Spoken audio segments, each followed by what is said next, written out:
Hello, and I hope the world is treating all of you well. If it isn't, well, as the words of the song go, why worry? There should be laughter after pain. There should be sunshine after rain. These things have always been the same. So why worry now?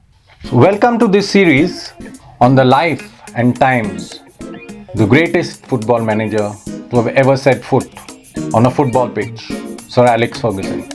In 1986, Manchester United were in a sort of a crisis. They weren't winning anything. They were mid-table.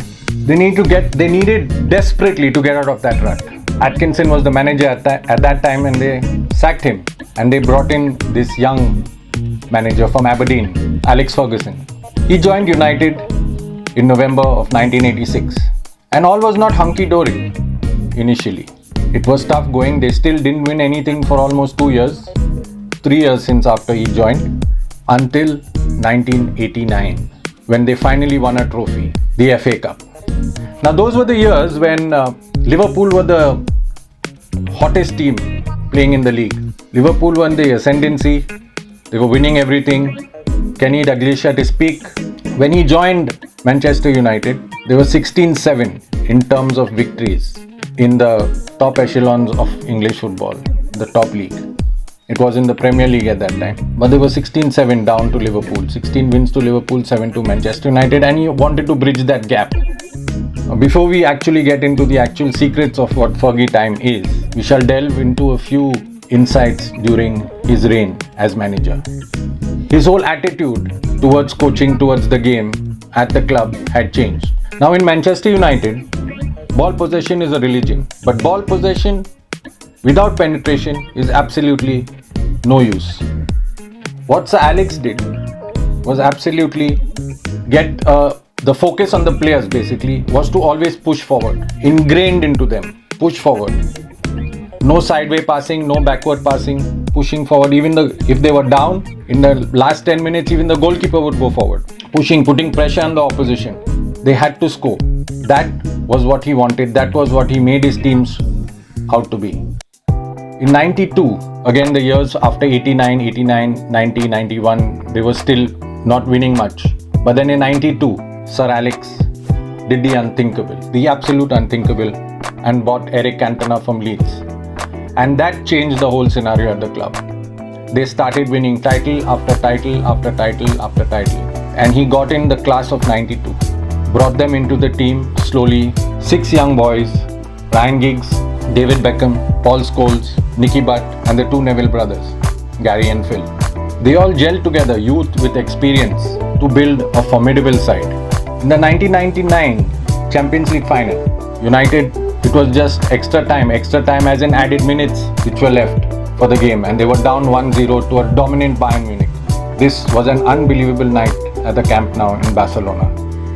The next 3 minutes, United put in 2 goals, and as the commentator said, deadpan that day, Manchester United always score. And his young recruit from Molde, Ole Gunnar Solskjaer, was the one who scored that remarkable, memorable goal that destroyed the Bayern players that night. They couldn't believe they had lost the game. They should have won so easily. That was the United spirit, pulling out a victory from the jaws of absolute and complete defeat. They were dead and buried, but their spirit, the Manchester United way, gave them that victory. Fergie, throughout his reign at the club, was always looking to improve. He didn't waste time on signings. His tactics were spot on.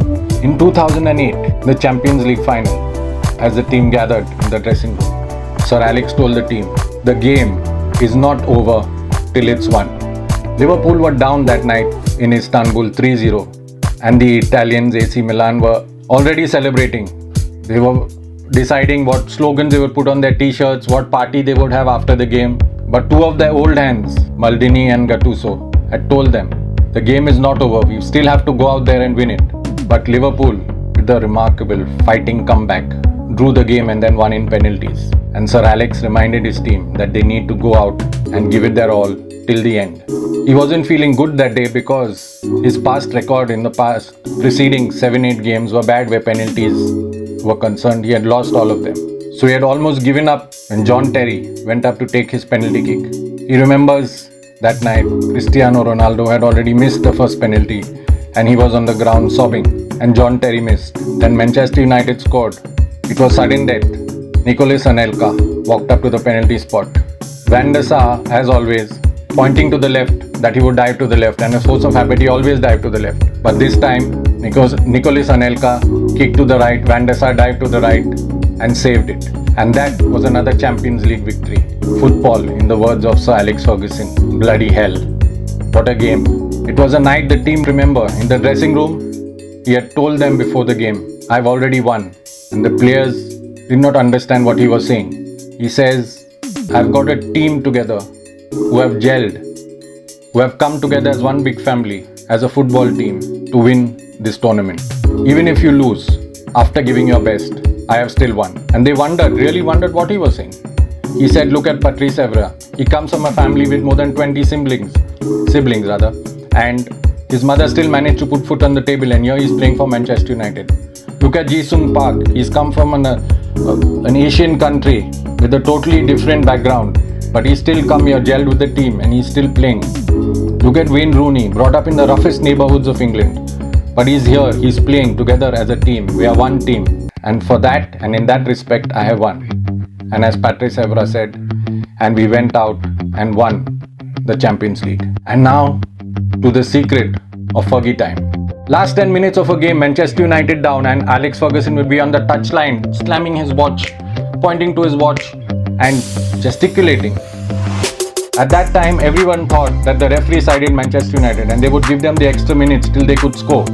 But Manchester United played that way. The last 10 minutes, if they were down, they kept pushing, moving forward, attacking, pressing, putting pressure on the opposition.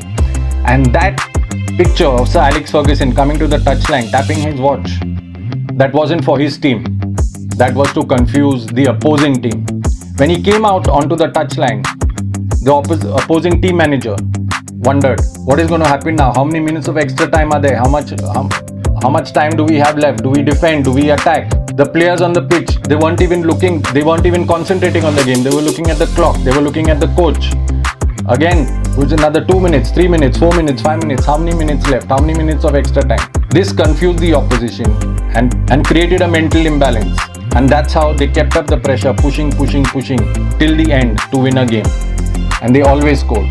They scored so many goals, winning goals, in the last 5 minutes on the first 2 minutes or 3 minutes of added on time. The Fergie time gesticulation was not for his team. It was for the opposition.